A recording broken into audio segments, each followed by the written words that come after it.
Welcome to Building Trades Week 2022, the final live industry chat. Thanks for being here.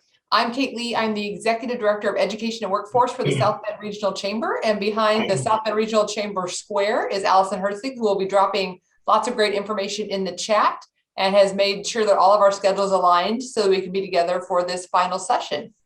So quick housekeeping. All attendees are muted, but we still want to hear from you. So please use the chat function to ask any questions or share comments. This session is scheduled for 30 minutes. So if you do have questions, try to pace them so we don't have them all at the end and maybe run out of time to answer those. We'd appreciate that. And if you can, I see Niles High School, but I know where Ben Maudlin is, but if anybody else jumps on here, we need to know which school they're in, so or representing. So thanks for being here. And we also want to thank our sponsors for Building Trades Week 2022, including our premier sponsor, St. Joe Valley Building Trades. Allison's going to drop other sponsor information in the chat. And please also visit the Building Trades Week landing page to learn more about our sponsors, all these great businesses, education and training opportunities, and facts about careers in building trades. We are excited to welcome Joe Novak, Apprenticeship Coordinator for the Ironworkers, Jeremy Brewer, Apprenticeship Coordinator for the Laborers, and Shawn Vermillion, a current apprentice in the Laborers Union. So welcome, guys. Thanks so much for being here today. We appreciate you taking the time. I'm going to ask some quick questions, and I'll call names just so everybody doesn't try to answer at once. We have that awkward moment where everybody's like staring at each other and, you know, who's going to say what. So Jeremy's at the top of my screen, so I'm going to start with Jeremy. Can you just share with students what the job outlook is for building tradespeople? Sure.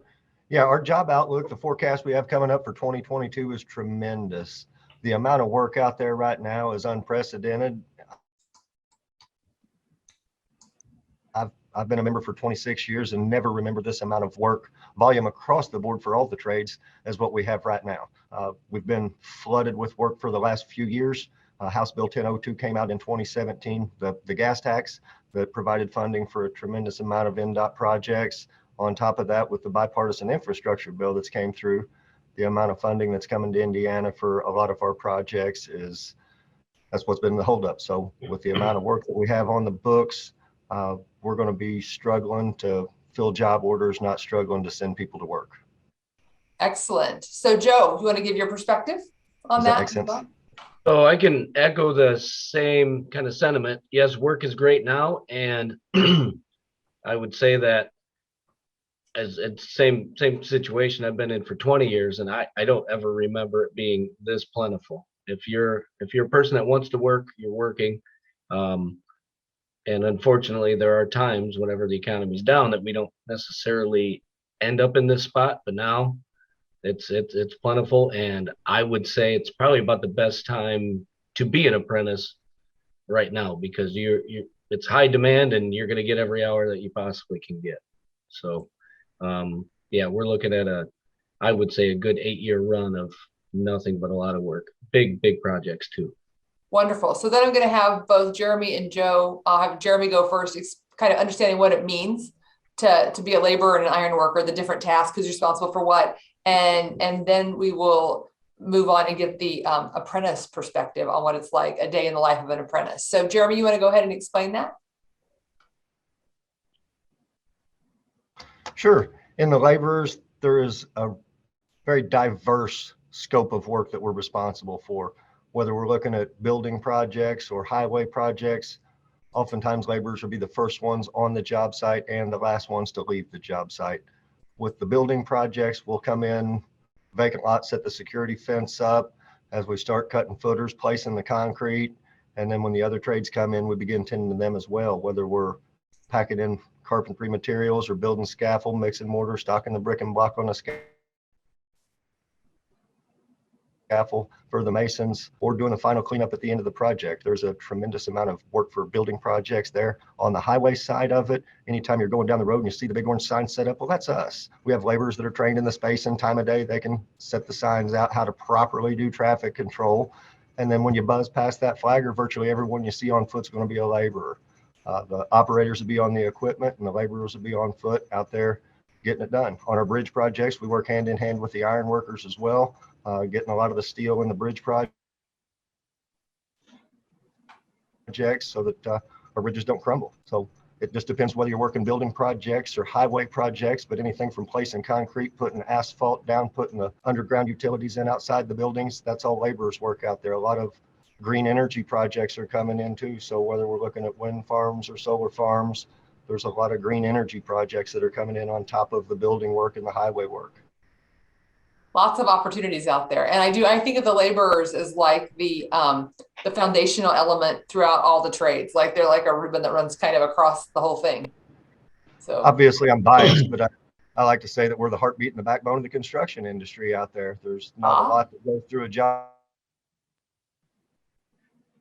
site that doesn't have a laborer's hand involved in it. And with our scope of work being as diverse as what it is, most folks are able to find their niche. They get exposed to various different things as they're getting started in their careers and find things they enjoy. I remind people that the things you enjoy doing, you're pretty good at them, whereas the things you don't like doing, you're not very good at them. So with folks being exposed to multiple different avenues and aspects of work, they're able to find something that is a good fit for them. And then they wind up making a career out of that. excellent. So Joe, tell us about Ironworkers. Tell us like what it's all about being an iron worker and the different subsets, I guess, within being an iron worker. Absolutely. So being an iron worker, it's very diverse, right? So stereotypically, a lot of people think of an iron worker as the guy that's walking on a skyscraper and, you know, setting beams and doing everything like that, which yes, that is an iron worker. However, we're multifaceted in our trade. We do a lot of reinforcing, a lot of rebar and steel, and concrete, right? So yes, when the footers go in, we're the ones putting the steel in that. Whenever you see all the green epoxy rebar on a bridge, iron workers are doing that. So bridge work, we do a lot, especially in our area, of machinery moving. So you might be a guy that gets a job today, and tomorrow you're disassembling a 500-ton press and you're moving it across the state. We in our jurisdiction have DC Cook, our nuclear facility. We do the reactor disassembly up there. So, you know, you're going to be somebody that's working right next to a nuclear reactor. You're going to be a person that's going to be setting beams. You're going to be a person that's just detailing. A lot of welding, a lot of rigging, it's multifaceted, to say the least. Wow. And you can probably do the ironworkers then get to kind of pick the different kinds of projects, or do the projects pick them, I guess? I would say as far as the project goes, yes, that would determine who's got what work on the job, right? Your standard construction building, right? You put in footers, the concrete goes down, we erect the columns and tie it all in with beams, and then depending on what kind of exterior finish it'd be sheeting, or if it's precast, however it wants to go.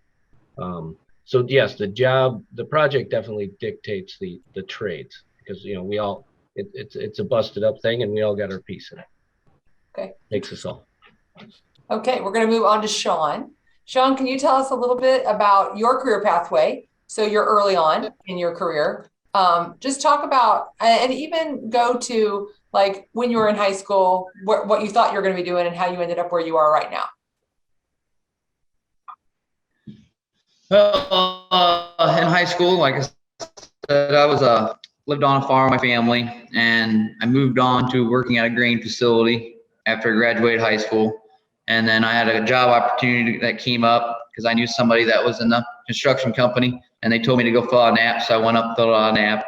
And when I got back to the house, after all my paperwork was done, they called me that afternoon and asked if I could come on the job. So I went to the job and I started working behind the asphalt paver for Reith and Riley Construction out of LaPorte. And I honestly can say that I like what I do, and it's been a big change in my life, and it has helped me out quite a bit. And I highly suggest anybody that if you want to get out there and do it, just go and try to find out if they have them online, or go in person and file it out, and they'll hopefully call you back as soon as possible. Yeah. So Shawn, kind of explained, so think these are high school students, some that are listening to this. And so when you went and applied, you applied to Reith Riley, and then Yes, how did you get into the apprenticeship program from there? How did that happen? they sent me to the 645 local, and I did all the paperwork at my local, and then they'll send you to your classes down in Bedford or Logansport to get all your certifications, so you can get more of a pay raise and get more involved with the type of work that you may be doing out in the field, and you'll just learn a lot more through them, and it'll help you out a lot. All the teachers are very good down there, and all the instructors are real nice. So I mean, it's done me a very well.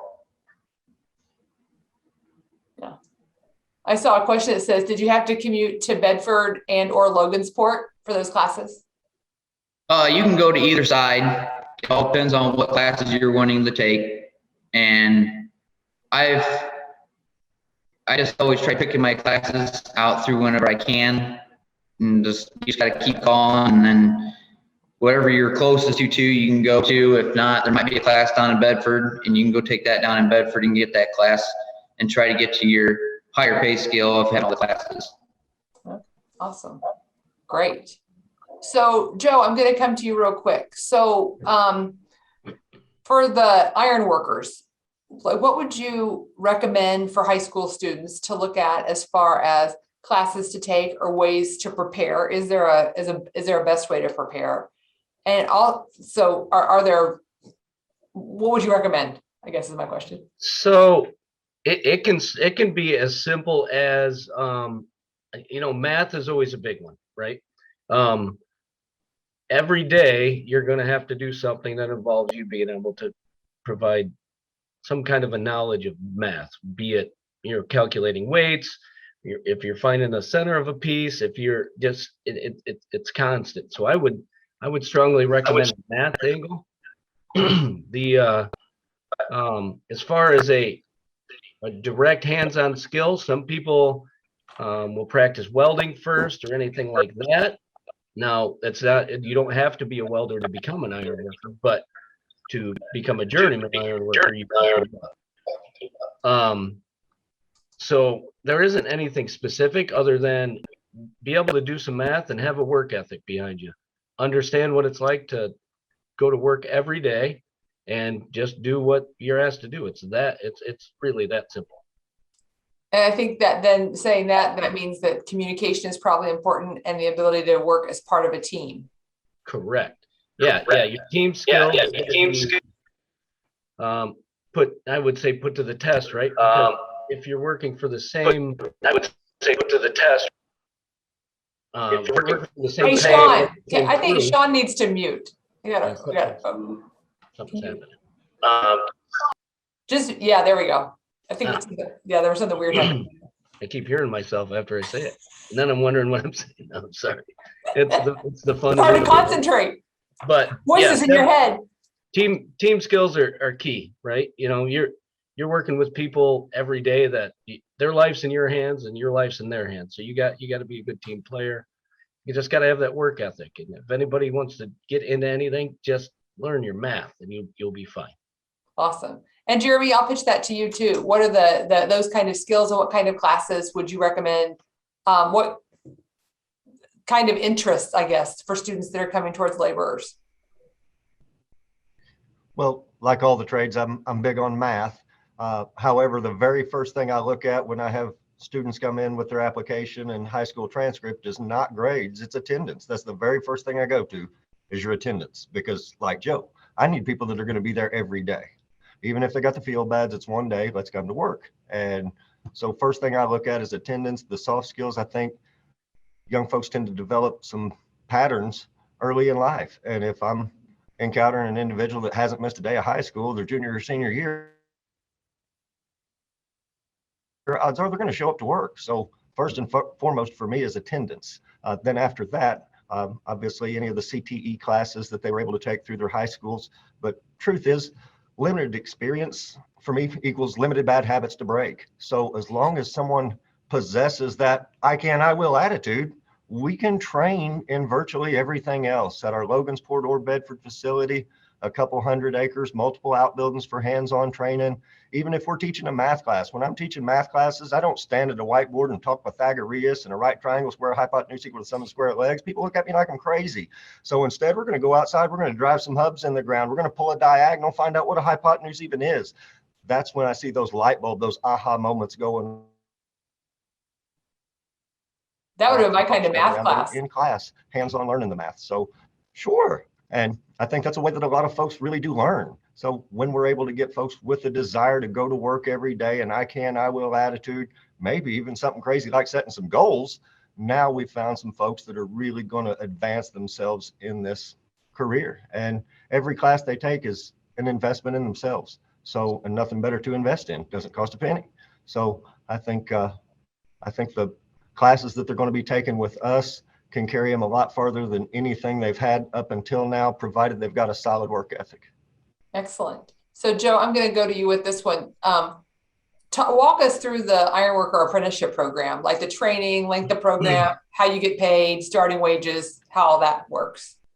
Sure. So our apprentices starting wage right now is $19.50 out of our local here in South Bend.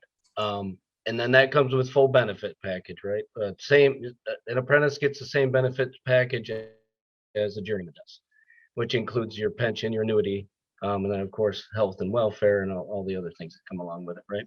Our insurance plan is second to none. So all of that is there. Now, an ironworker apprentice is going to see 4 years of an apprenticeship. And then throughout your apprenticeship, as you meet your goals every 6 months, you get a 5% raise. So, you look at 10% per year, all the way up to, I think our journeymen are sitting at $32.75 right now. And then if you're a certified welder, you get an extra $1 on top of that. So our apprentices will see all our kind of craft specific curriculum things, right? Our structural classes, our reinforcing classes, extensive rigging, welding. We get deep into welding. We are an accredited AWS facility. So myself and we have another CWI here, we're allowed to put out certified welders, same as we put out certified riggers. It's the no joke end of everything. It's real life. We're affiliated with Ivy Tech. So our curriculum gets X amount of credits towards an applied science degree, associate's degree. Then Ivy Tech supplements us with an additional 4 classes that fulfills that associate's degree requirement. So while you're going to work, right, I'll pull you in 6 weeks per year, you do your training, and you're back out in the job. You don't have to pay a dime. And then whenever you've finished, you get an associate's degree, you get that journeyman's card in your pocket. And once you're an ironworker out of South Bend, you're an ironworker out of San Diego, you're an ironworker in Anchorage, you're an ironworker all over Canada. If you want to move to Honolulu, there's a local out there, so. Shh, don't tell people to move to Honolulu. We're trying to make our population grow here. I understand, but I'm just saying Just that in case. Everything is 100%, it's top of the line. Our curriculum can't be touched. So. And so you cover also Cass and Berrien County in Michigan. So is that also with Ivy Tech or is that with a different? Nope, still Ivy Tech. Okay. Yep. Okay. I sometimes get confused about since we're on the border, sometimes things are just different up here. So yeah, nothing changes as far as that goes. It's still Ivy Tech. Awesome. So Jeremy, I'm going to go to you and I'm going to ask about how did you end up doing what you're doing right now? What was your career pathway? Oh, wow. My career pathway was concrete. I got started pouring sidewalks, driveways, handicap ramps, chasing curb machines, slipping curb and gutter. And after 19 years out there on the highway behind the orange barrels, I had an opportunity to come here and start teaching concrete classes, math classes, OSHA classes at our training facility.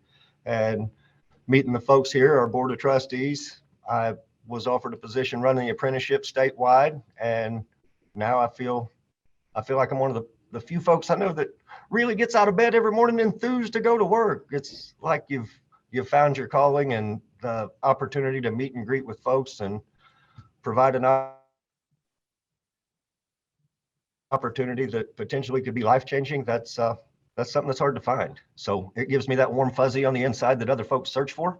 So that's how I wound up where I was at, just by excellence in the now, by having the mindset out there, whether I was raking concrete or whether I was running a joiner or an edger, I had the attitude that I was going to be the best at it. And I was going to show up every day. I haven't missed a day's work in over 16 years. My daughter's almost 16. I know I haven't missed one day since wife was pregnant. So by showing up every day, having the I can, I will attitude, and the excellence in the now mindset, I'm confident is how I was able to climb the ladder from foreman to superintendent to instructor to statewide coordinator. Excellent. What about you, Joe? How'd you get to where you are today? Well, I started off by mowing lawns and working in restaurants in a high school. Absolutely. Good jobs. Yeah, and absolutely nothing to do with the trade or anything like that. It was actually brother-in-law who had gotten into the trade, and then he introduced me to a person that was actually at his wedding, and I went down that following Monday, which was September 11th of 2001, to have my interview. And so from that day forward, I've been an iron worker ever since. And you know, I did my whole apprenticeship here out of South Bend. I've worked on, many jobs all in the area, Notre Dame, DC Cook, whatever, all over in the area. And then last year I became full-time apprenticeship coordinator out of our local. So you got to put in your time, and it takes time. But if you get that work ethic and you're going to get something done, that's all this trade needs. So Yeah. I couldn't see myself doing anything different. If you want, what's everybody want? They want to be able to have a family, afford a decent vehicle, have a house, and not have to worry about things. That's exactly what happens. All you got to do is go to work. Excellent. And so, Shawn, your career pathway is shorter at this point. So we're going to ask you, what's a typical day like in your apprenticeship? I'd probably say like it all depends on what crew you were on that day, but most of the time I'm on all asphalt. So as soon as we get to the job, make sure everything's set up, all your barrels, get all your equipment ready, and start prepping your machine. And out there, when it's time to go, you just take off and start doing the work. Or if it's on the screw or running a shovel or a loop, it all depends on what part of the job you got to do that day. But yeah, I mean, you just got, like you say, you got to have good work ethics, and you got to be willing just to work and just go on with the day, and it'll go by a lot faster. So if you had to pick a favorite job that you've worked on so far, or something that like maybe you see on a regular basis, you're like, I did that. Is there something what's your favorite? I would probably have to say it'd be on the asphalt side, laying the asphalt down on the major highways. That is some pretty fun. You get to see a lot of neat stuff, and you'll see some people that you might know out there driving by, and it's just nice to see that. You appreciate it. Well, it makes you really appreciate every road you drive on, right? It does. And probably also judge them like, ooh, somebody did not do a good job over here. Like, is there a Yeah, it makes it pretty nice when you can be able to tell someone that you're, a family member or a friend, like, hey, that road you just took, we did that. So it is kind of nice. And I'm going to go to Joe and Jeremy with the same question. Joe, do you have a favorite project you've ever worked on? One of my favorites, I would say, so when I was a first year apprentice, out at Notre Dame, we were building the DeBartolo Performing Arts Center. And that was a reinforcing job. That was the first, I was the first year, but that job I got to be on from day one all the way down into the bottom footer, all the way until when we left, we were setting the big wood trusses on top of it. That one's always good because it is like to see the finished product. I don't know if you've ever been in there. It's gorgeous. It's beautiful. Yeah. And then what else? I don't know. I would say the hockey arena, Compton Family Ice Hockey Arena out at Notre Dame is pretty fun as well, because that one you can still see a little bit of the construction side of it. You can still look up and see iron. Everything's not closed in. I'd say my favorite position I've ever had, though, I was our lead superintendent out at DC Cook, the nuclear plant for, I'd say about 8 years. And the stuff you get to do inside of a nuclear facility it's special. Just that a lot of people wouldn't understand it, but it is absolutely special, and it's fulfilling. That's for sure. Well, as we keep replacing different sources of energy across the country, there may be more opportunities like that. So I hope so. yeah. I hope so. What about you, Jeremy? Do you have a favorite? I'm sorry, Kate, I glitched there. Was that to me? Yes, it was. Yeah. Do you have a favorite? I would project? say, yeah, the safe to school routes. There was federal funding come around, say 2010, that provided monies for safe to school routes. A lot of the rural communities down here in the southern end of the state where I live, they didn't even have sidewalks to get the kids to school. So kids were walking in the street to get to school. And when we're able to come in and build these sidewalks, and now you see the kids out of the street, and the gratitude from the parents, look, those are great projects to work on. Being an Indiana University guy down here, also building the soccer field over at IU was a tremendous project to be working on. So as a concrete guy, I had the mindset that there's going to be thousands of people walking through and seeing and appreciating the things that we're a part of here today. So if it takes another 10 minutes to get it right, let's take 20 and get it extra right. So that's it's not dirt work. You can't just decide you don't like it and re-rake it tomorrow and do it over. It's a one-shot deal. So I was proud of a lot of the concrete projects that we were a part of out there. Yeah, and I love what you said about the sidewalks, because Diamond Avenue in South Bend, I was using it as an example. They redid the sidewalks along both sides, and it was kind of a community that strip had a tough time, that neighborhood, and everything stood up straighter. Like when those sidewalks went in and some new light poles, people started taking better care of their houses because they felt like somebody had invested in their neighborhood, and that can be just a game changer. So that is meaningful work. That's great to hear that. So we had a question in the chat. The Niles welding students are studying at Southwestern Michigan College and leave the program with a welding certificate when they graduate from high school. When they graduate from high school, they're just a semester away from an associate's. They'd like to know what their best move is after leaving high school. Well, if I can take that, it's as simple as either making a phone call here to our local, or just coming in and talking to somebody. If I'm not here myself, there's generally somebody. We're always interested in the people that'll be taking over for us, right? So we don't have anybody just turned away or anything. We'll talk to you. Just come in and we'll get you filled in on any question you got. It's that simple. Nice. And Jeremy, you want to give the same advice as far as laborers? How would somebody show up and connect with you and your program? Yep. As far as getting started, a pathway into the Laborers Apprenticeship Program, upon graduating high school, it's as easy as getting online, lionabuildsindiana.org, or stopping in local 645 office there on Western Avenue and picking up an application. Every individual that fills out an application will receive an interview. I personally and business manager Murray Miller, we will be conducting interviews there in South Bend for every individual that applies. So the idea that you had to know someone or be related to someone to get into the union, that may have been the case 50 years ago. I don't know, I wasn't around, but I do know today, if you're looking to get into the union, what you need to do is submit an application, whether it's online or stopping in person there at local 645 on Western Avenue. Submit the application. I will reach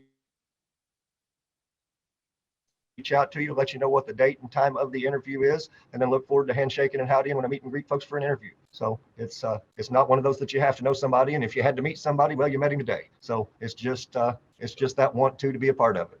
There you go.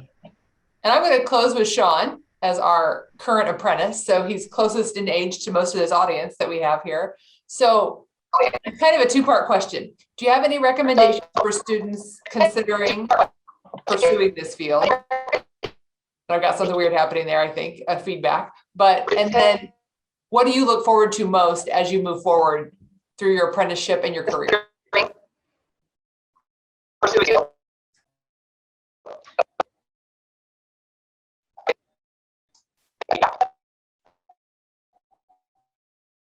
Okay. I have to stop my video. Let it pause my chat.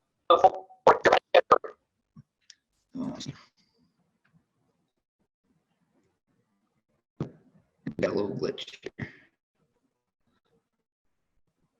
Why, I mean, can you guys all hear me okay here?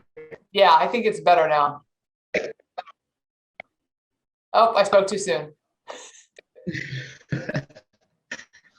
We may not be able to use you. I will try to just anybody just if you can, like they said, you know, get online, come on in as soon as as soon as you can, and try to get your trade started as young as you can, and get the years in, and be happy with everything about it. You'll learn a lot of stuff in trades throughout the years and throughout your schooling. I mean, it's just easy to get in. Like they said, you don't have to know anybody like it used to be. I didn't, I just went in and applied, and they sent me right here from the company. Okay, what I caught from that is start early. Now I'm all glitchy too. But start early and get involved. And with that, because our technology is starting to fail us, I'm going to take that as our conclusion. Although suddenly I'm not echoing anymore. I don't know what's going on. But thank you so much to Joe, Jeremy, and Shawn for being a part of this session. Very much appreciated. I'm hoping students will reach out and learn more about all these opportunities that are in front of them. I encourage all the students again to visit the Building Trades landing page. As a reminder, these panels are being recorded, so everybody will see our technology glitches, so that'll be awesome. But we got really great content, and I so appreciate you sticking with it through the technology glitches and being a part of this day. So I think this is our conclusion to Building Trades Week Industry Chats. So thanks for being a part of that, and enjoy the rest of your day. Thank you.